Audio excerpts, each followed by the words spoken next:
Have you heard the strange tales of the Whistler?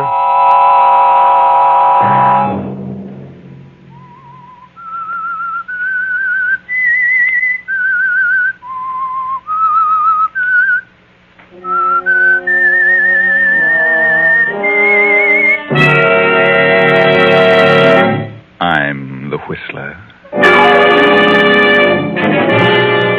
I didn't ask you to marry me. You asked me.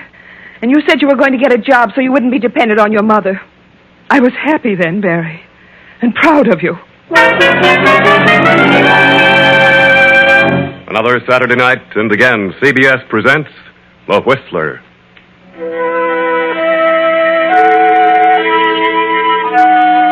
I, the Whistler, know many things, for I walk by night. I know many strange tales, many secrets hidden in the hearts of men and women who have stepped into the shadows. And so I tell you tonight the weird story of the man who waited. A huge estate spreads out before you, the ancestral home of the Bartletts, set amid the peaceful New England countryside. The war has not yet come. It is 1937. The estate is ruled by Lydia Bartlett, a cold, cantankerous woman ill with heart trouble. Into this unhappy setting has come young Genevieve Garrison to act as secretary companion to bedridden old Lydia Bartlett.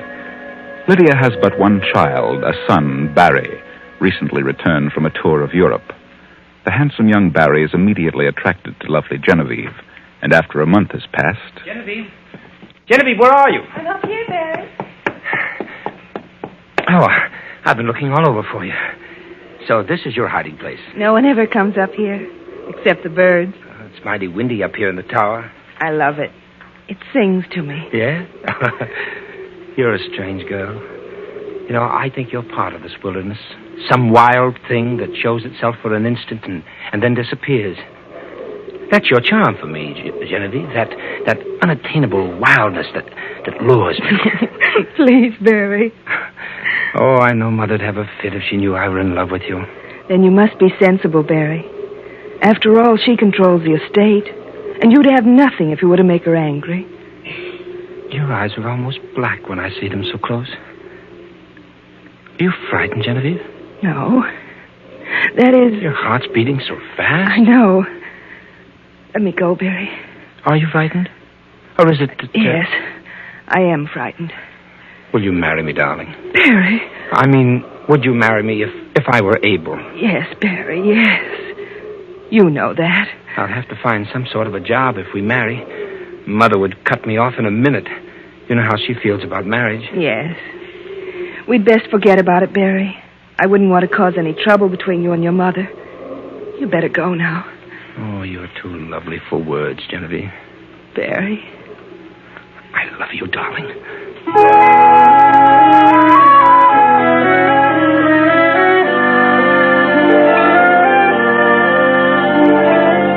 And so 3 months pass by. Then one day, Genevieve steps into Lydia Bartlett's bedroom. Did you call me, Mrs. Bartlett? I certainly did. Where have you been? Put the pillow behind my back and lift my head a little more. There. Is that better now? Yes, it'll do. I want to talk to you. What about? About Annie, the maid. Oh. Has that young stable boy been visiting Annie again? Well, I think she sees him on her days off. Well, I want it understood once and for all that I'll not tolerate any such nonsense under my roof. It must stop. But I think Annie would leave if you forbid her to see the boy. She's really very much in love with him. Love, bosh. Silly nonsense. Mrs. Bartlett, you loved your husband, didn't you? My marriage was arranged by my parents. It only lasted a short while, because he died. But it was a nightmare while it did last. Love? There's no such thing. I'm sorry I mentioned it. And there's something else I want to talk to you about. Yes? What is it? What's wrong with you lately? You don't look well. You better see Dr. Ansted. I have seen him. And what did he say? Nothing serious. It's, well, a slight heart murmur. He gave me some medicine. I'll be all right. Rather take care of yourself. I will. Where's the newspaper? Here. Anything in it? Read it to me. Well, there's a tea, a charity affair with the proceeds going to the baby shelter. Baby shelter. Women are fools. Well, go on. What else? Oh, a number of engagements and several wedding announcements and... Oh, What's the matter? well... What is it? Well, it's something about your son. Barry? What do you mean? Read it. Seen frequently together are Miss Joan Marvell and Mr. Barry Bartlett, son of Lydia Bartlett. An early announcement is anticipated. The fool! He's out of his mind. How dare he do such a thing? I won't have it. I won't. Mrs. Bartlett, I just... Oh. Annie, come here at once. Miss Garrison has fainted.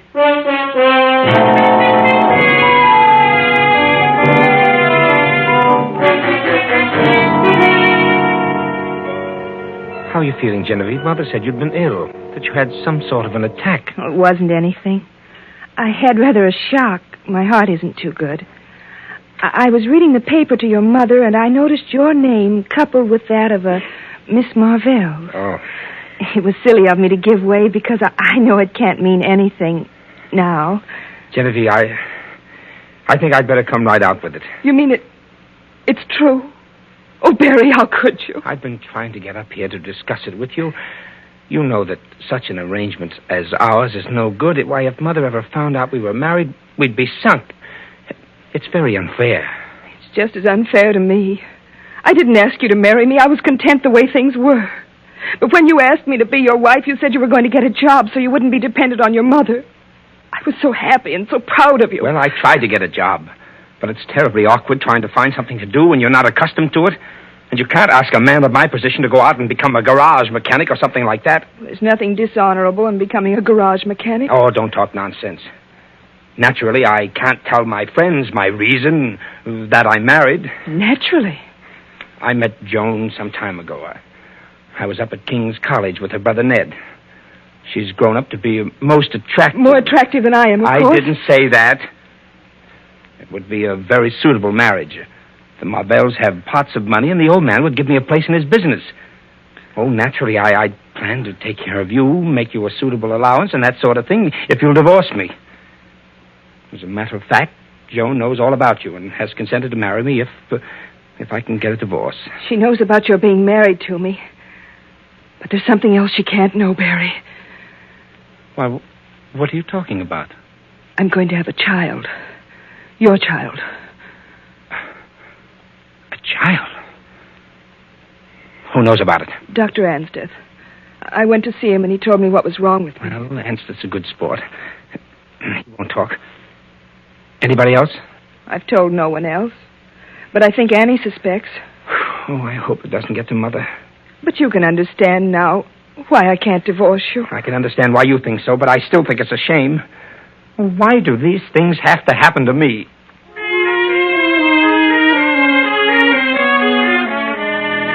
Why do these things have to happen to you, Barry? But yours is no great tragedy, though you think yourself so ill-used.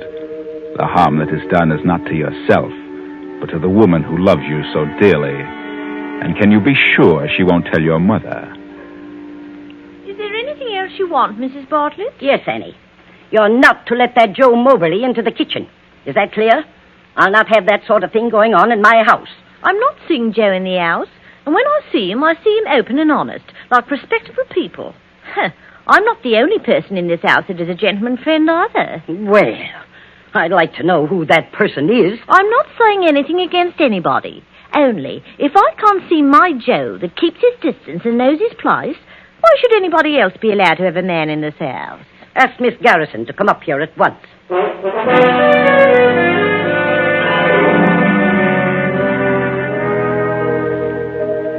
Annie said you wished to speak to me, Mrs. Bartlett. And so I do. So I'll come right to the point. What's going on behind my back? Behind your back? I don't know what you mean. Oh, yes, you do. You lie very badly. Out with it. I don't understand. Did Annie say anything about me? I was berating Annie for seeing that Joe, and she tossed her head and said she wasn't the only person hereabouts who had a gentleman friend. Only her gentleman friend called on her open and honest. Well, is there anything to what she says? Yes. I have a gentleman friend, as Annie puts it so elegantly. I have more than that. I have a husband. A husband? Your son, Barry. Barry. Barry, you're lying. You're lying. He wouldn't dare. He knows what he means to me. He couldn't do this to me. It seems he did, Mrs. Bartlett. Then you tricked him into it. Of course you would say that. But I did nothing of the sort. I loved him. He asked me to marry him so he might free himself of your hold on him. Barry did that? I'll not believe it. Of course you won't believe it.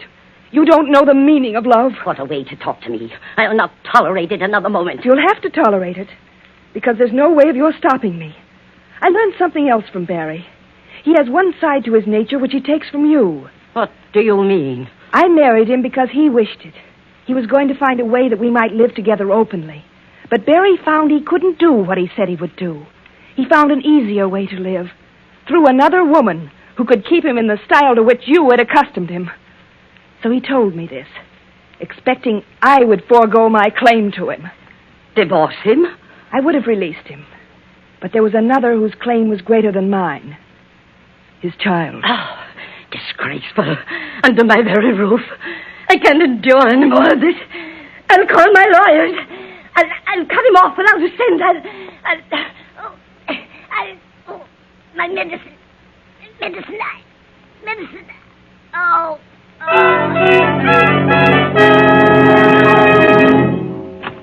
What's happened, Miss Garrison? Come in, Annie. Oh, it's the missus. It's another attack. I'll call Dr. Anseth. You can call him Annie, but Mrs. Bartlett is dead. And now Barry will be free from his mother's apron strings, free from financial worry. He will inherit the estate to do with as he pleases. But still, he hasn't everything. Joan is forever on his mind. I had to talk with you, Joan. It's been ages since I've had a moment alone with you. I'm sorry, Barry, but I didn't think it best.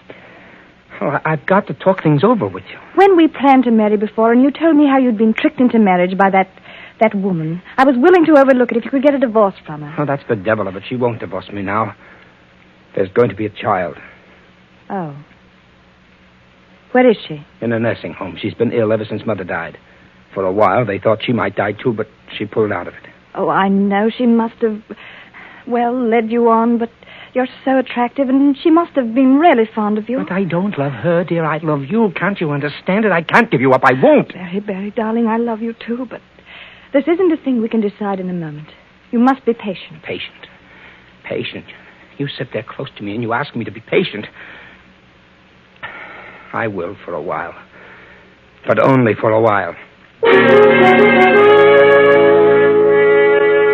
Genevieve, lying in her narrow bed in the nursing home, is trying to be patient, too, trying to forget the pain which racks her to the core, trying to keep from calling for the husband who isn't there.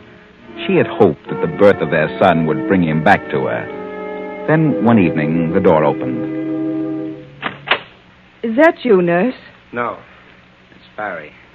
They said I might see you now. Barry. Oh, why haven't you come before? I've wanted you so. There, now, don't go on like that. I've had quite a lot of business connected with the estate, which took me away for a bit. They sent me a wire about the baby, and I came as quickly as I could. Have you seen him? Yes, rum little Dickens. Babies all look alike. Well, you'll be as fit as a fiddle before long, and after you get out of here, there's some things that must be straightened out. What things straightened out? I don't understand. Oh, things. I'll see about a house for you and the baby, and... For me and the baby? What about you? Aren't you going to live with us, Barry? No, you see, I... Barry, that girl. Are you still in love with her? Well, yes, I am. I thought when the baby came it would be different. I see it's not. Well, it's... Let me tell you something. Sit down. You'll have to keep her waiting a while longer. They thought I didn't hear them because I was being put under the anesthetic. But I wasn't quite out. The doctor said she may last for years, but I lay you 10-1 she's dead in 3 months. Oh, come now. You may have imagined it. I didn't imagine it. You know what that means to me. 3 months to live. You can see how important it is that those 3 months should be spent with you. The doctor didn't say a word to me about your being in such a serious condition. But I heard him. I see. And you don't want to give me a divorce. You want me to wait, is that it? Yes, Barry. Please. First it was my mother, and now you. Barry. There's something I feel I must tell you. Something about your mother you don't know. Well, what do you mean? The doctor said she died of a heart attack, and she did. But she wouldn't have died if I'd given her the medicine for it. She'd found out from Annie that I'd been seeing some man. And when she asked me who it was, I told her everything. You did? She went into a tantrum and stormed at me. She had an attack. And I stood by and watched her gasp for breath and call for help that never came. I did that for you. For you, Barry. And you expect me to go on with you? I'd expect you to stay with me and our son during the last remaining months of my life. And if you try to leave me or seek to have me put away because of what I've done, I'll bring you into it. I'll swear it was your idea. That you're an accessory.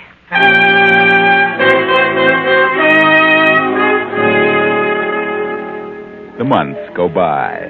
1, 2, 3. And Genevieve, remembering the conversation which she had overheard between the doctor and the nurse, cannot believe it when she finds herself unmistakably improving in health.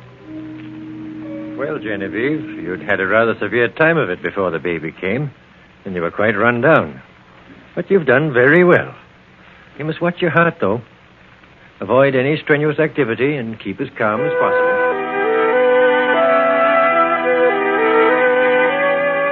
Barry has sullenly accepted the conditions which have been forced on him, but the knowledge that Genevieve was responsible for his mother's death, as well as for his enforced separation from the girl he loves, makes him sullen and bitter. There's no happiness for either of them in this unnatural arrangement, but Genevieve holds him with her constant threat. Did you ring for me, Mrs. Bartlett? Will you ask Cook to make me a fresh pot of coffee, Annie? This tastes very bitter. Yes'm, but Cook won't like it. Well, I can't drink this. It tastes as bitter as Never mind. Don't take it back. Leave it. Yes'm. It's odd, but I could have sworn it tasted bitter like... But it couldn't. Oh, good morning, Barry. Good morning. I'd offer you some coffee, but it's not so very good. No, thanks. I'll just have a look at the paper. I had coffee in my room. Oh? Since when do you do that? What? Since when do I do what? Have coffee in your room? I did this morning. Was it this same pot? Well, it might have been. I don't know. I never noticed. Why? Did you notice it was quite bitter? Well, I can't say that I did. Might have been standing too long. The cook should have sent you some fresh coffee. Get after her about it. Yes. It might have been standing too long. It might have been standing too long, but you don't think so, do you, Genevieve? Not when you know how your husband bitterly resents his enforced stay at your side, how he wishes the doctor's prognosis of your case had been fulfilled. If only there was some way to break up this infatuation with Joan before it's too late. Why not call Joan? Talk to her yourself. Miss Joan Marvell, ma'am. How do you do, Miss Marvell? Come in, please. Thank you. That will be all, Annie. I suppose you're wondering why I sent for you. Yes, I was a bit surprised, to say the least. I want to talk to you about Barry. Barry's my husband. We have a child, as you know. This is his home, and I've done everything possible to keep him here where he belongs. But so long as you continue to see him, it will be more difficult for him to make a decision. What makes you think I've been seeing him? I can tell by the way he acts. He thinks he's in love with you. And he will continue to think so until you make a definite break. Well, Mrs. Bartlett, I've not been seeing Barry. He's tried to reach me many times, but I've purposely avoided him. Are you sure? Yes, because I'm going to be married to someone else. So you have nothing further to worry about. Does Barry know this? No. Then why haven't you told him? I intend to tell him today. I wish you would. He's been acting strangely of late, and I'd feel ever so much easier about things if you let him know the truth. I understand, Mrs. Bartlett. I hope you'll be very happy, Miss Marvell. And I do thank you for coming. So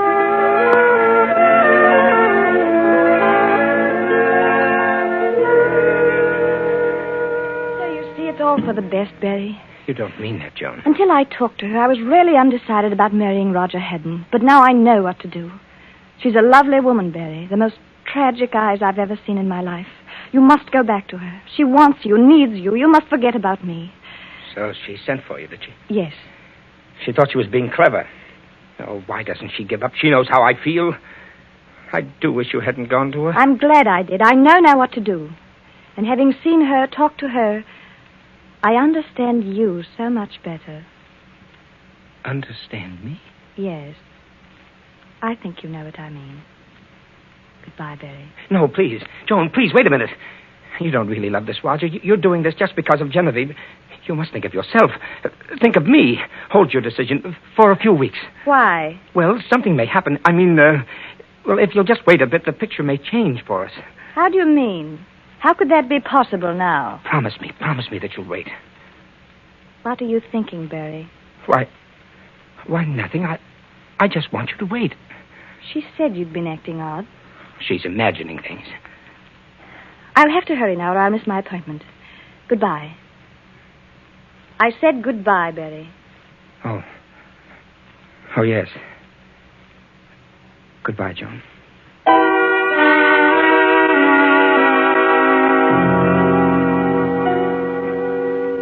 Now it is late the same night. Genevieve lies wakefully in her bed. A car draws up outside. The front door opens and closes. Genevieve sits up. Someone is coming up the stairs. They pause before the door. Who is it? May I come in? Yes, Barry. Hello, Genevieve. Oh, Barry. I'm sorry to disturb you at this time of night. How do you feel? Why, I feel much better, Barry. Well, Joan told me that she had talked to you this afternoon. Yes, Barry. We're all washed up, you know. She asked me to come back to you. Oh, Barry. If you only would. There's a lot of unpleasant memories between us. I try to make you forget them, Barry. I had decided to go to California. Oh, Barry, please don't. Stay with me. I need you, darling. Please don't go. All right, Genevieve. If that's the way you want it. Barry, you don't know what this means to me. We'll really be together again. You and the baby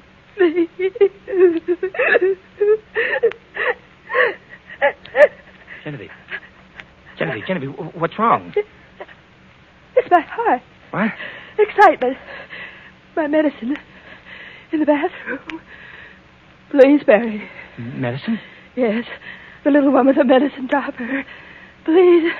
Yeah. Yes, Genevieve. Bottle with the medicine dropper in it. Medicine dropper in it. Oh, yeah. I have it.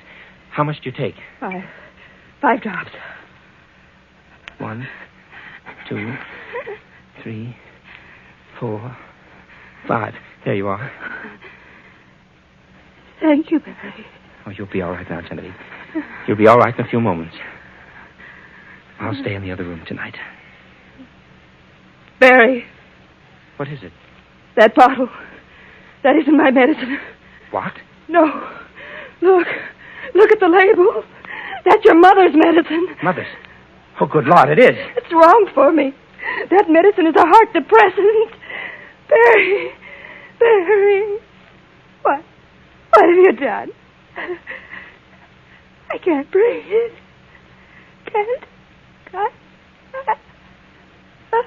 Genevieve. Genevieve!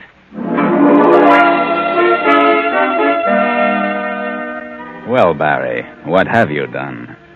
Genevieve is dead. Isn't this what you wanted? You're free now, Barry. Free. Then, 45 minutes later, Dr. Anstead hurries into the bedroom. Well, Barry, what is it? What's happened? I don't know, Doctor. This is the way I found her.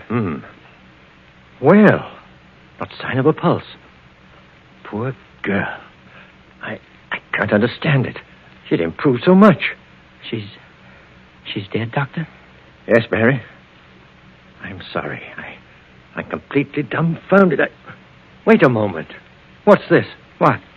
What on earth? Why, she's taken some of this medicine. Good heavens, yes, I can smell it in the glass. Well, what's wrong, sir? This isn't her medicine. I prescribed this for your mother. My mother? Genevieve's heart needed a stimulant. This induces the opposite reaction. Oh, she took this by mistake. By mistake?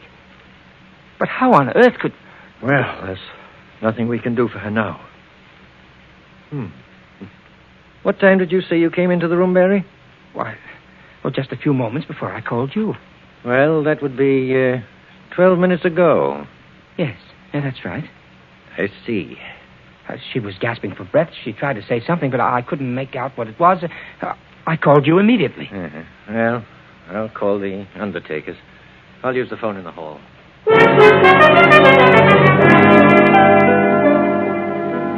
The body's in this room, Mr. Andrews. Come in. Thank you.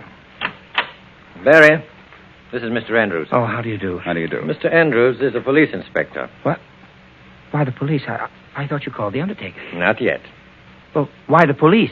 Barry, here's a letter your wife gave me not so long ago.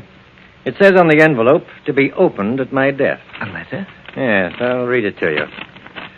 Dear Dr. Ansteth, for many months now, my husband has been in love with another woman. I refuse to give him a divorce. Lately, he's been acting in a strange manner. I know he wants me out of the way. I know he has tried to poison me.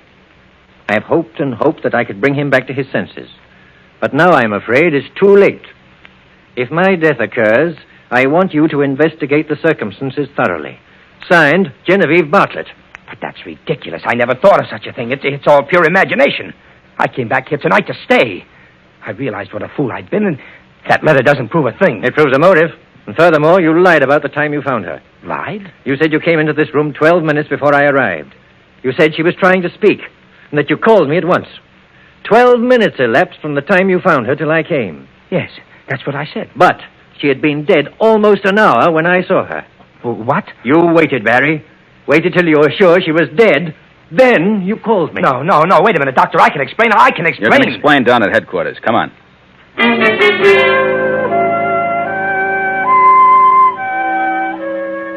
Barry tried to explain. He told the truth. He had come back to Genevieve to stay. He did get the bottle for Genevieve. It was an accident. But he couldn't explain why he waited almost 30 minutes before he called the doctor. He said he just sat beside the bed in a daze, and that was the truth. But no one would believe him. No one. Poor Barry.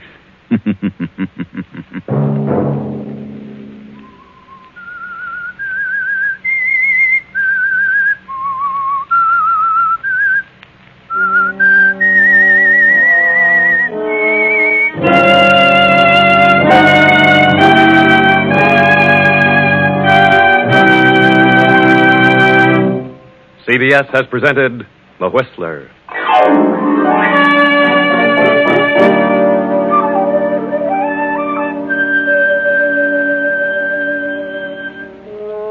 Original music for this production was composed and conducted by Wilbur Hatch. Tonight's story was written by Elizabeth Easton and directed by J. Donald Wilson. The Whistler originates from Columbia Square in Hollywood.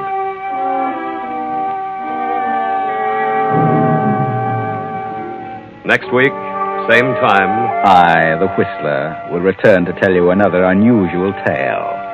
Good night.